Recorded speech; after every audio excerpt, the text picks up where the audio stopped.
बेटी है घर के लक्ष्मी, जौन गाना से हमारा प्रगति मिलल। अपना आदर्श किसको मानते हैं, पवन सिंह को या खेसारी लाल यादव जी को? देखिए, हम आवाज़ के बादशाह मानते हैं। देखिए, हम लोग कलाकार हैं, हम लोग कलाकारी करते हैं, हम लोग को सब आदमी। नमस्कार, प्रणाम। आप देख रहे हैं खास खबर भोजपुरी और खास खबर भोजपुरी में आप सभी का स्वागत है। तो आइए, आज खास खबर भोजपुरी में खास मेहमान मेरे साथ जुड़े हैं, तो उन्हीं से जानते हैं। आइए उनका परिचय।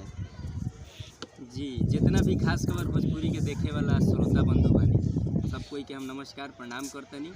और हम रउआ सबसे विनती करब, आग्रह करब, निवेदन करब कि रउआ सब इस चैनल के एक बार सब्सक्राइब कर लें, बेल आइकन के प्रेस कर लें, ताकि ये चैनल पर जितना भी वीडियो रउआ सबके अपलोड होई, रउआ सबके पास नोटिफिकेशन चल जाए।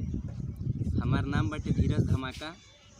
हम भोजपुरी के लोक गायक बनी और हमार घर पड़ी छपरा जिला सारण। और अच्छा धीरज जी, हम ये जानना चाहेंगे, हम नहीं, मेरे खास खबर के जितने पब्लिक, भगवान से जनता जो देखेंगे इस वीडियो को, जानना चाहेंगे आप कब से इस लाइन में जुड़े?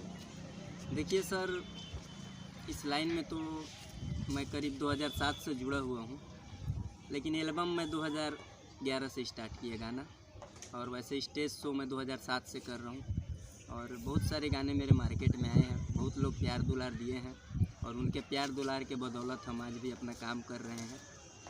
अच्छा, एक चीज़ आपसे हम जानना चाहेंगे कि जब मैं यहाँ पे आ रहे थे आपके पास, तो रास्ते में कुछ लोग मिले जहाँ पे हम लोग बैठे हुए थे चाय पीने के लिए, तो उन लोग का आरोप था कि आप केवल गंदा गाना, अश्लील गाना गाते हैं। तो इसके बारे में आप क्या कहेंगे? देखिए, अब हम भोजपुरी में आवत नहीं, बात तो ऐसा बनू कि दुनिया में भाई 5 गो उंगली बा, सब कोई के बराबर तो बान है। पवन सिंह, खेसारी लाल, निरहू, वो बढ़िया बढ़िया स्टार के तो लोग बहसबे ना करे। हम तो एगो छोट मोट आदमी बनी। अब जेकरा जौन समझ में आवेला वो उतना बोलेला, अब हमरा जौन बुझाला उतना हम करे नहीं। तो हम चाहम कि रउआ हमारा चैनल खास कर भोजपुरी के माध्यम से जे भी पब्लिक की वीडियो के देखी चाहे देखा था, तो ओकरा के चाहम कि एगो अश्लील मुक्त साफ सुथरा कोई गाना और पसंदीदा जौन होखे वो गाना के रउआ 2 लाइन एगो मुखरा गा के सुने। देखिए, आज से 7 साल पहले एगो हमार गाना आयल रहा 2013 में, 13 या 14 में हमार गाना आयल रहा। गाना के नाम रहा बेटी है घर के लक्ष्मी, जौन गाना से हमारा प्रगति मिलल।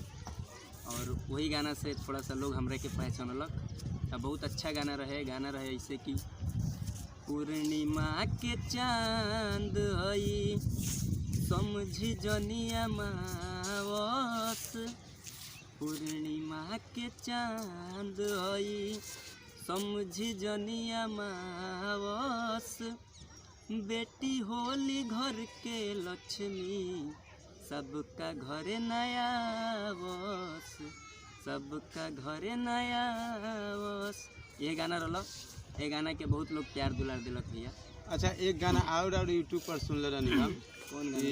वो गाना के बोल कुछ कच कच करके रहे मुंह में कुछ ऐसे, वो गाना 1 लाइन।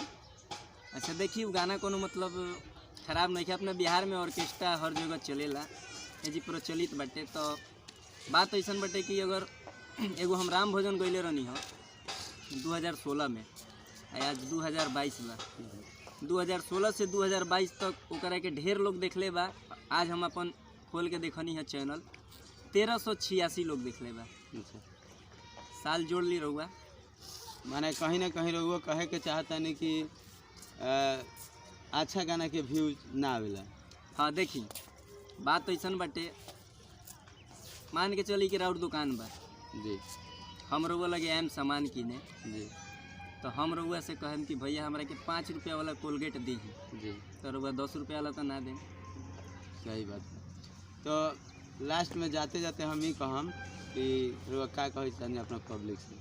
देखिए, रउआ सब से हम एक एगो बात कहें, रउआ सब अगर अपन दिमाग के सोच बदलेम न, तो हर कलाकार सुधर जाए। रउआ सब गलत गाना सुनल बंद कर दी, हमनी के गलत गावल बंद कर देम सो, काहे कि हमनी के वह चीज़ गायम सो जो रउआ सबके पसंद बा।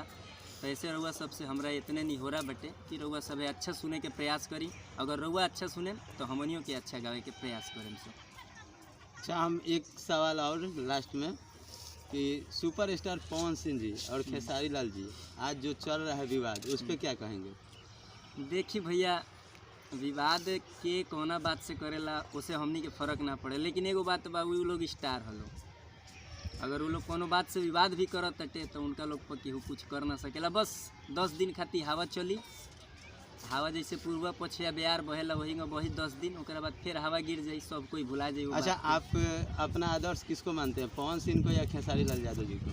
देखिए, हम आवाज़ के बादशाह मानते हैं पवन सिंह जी को जी, लेकिन कलाकारी में पूरी तरह से अपने शरीर के अंदर एक एक कला को उभारने वाला कलाकार खेसारी लाल है। अच्छा, खेसारी लाल, इसका मतलब है कि खेसारी लाल को ज़्यादा मानते हैं? नहीं, ऐसा बात नहीं है। देखिए, हम लोग कलाकार हैं, हम लोग कलाकारी करते हैं, हम लोग को सब आदमी एक बराबर दिखता है। सही बात है, कलाकार का कोई जात नहीं होता है, कलाकार कलाकार होता है। आइए, आप देख रहे थे खास खबर भोजपुरी। अगर ये वीडियो अच्छा लगे तो चैनल को सब्सक्राइब कर दीजिएगा, लाइक कीजिएगा और कमेंट में बताइएगा कि कैसा लगा वीडियो।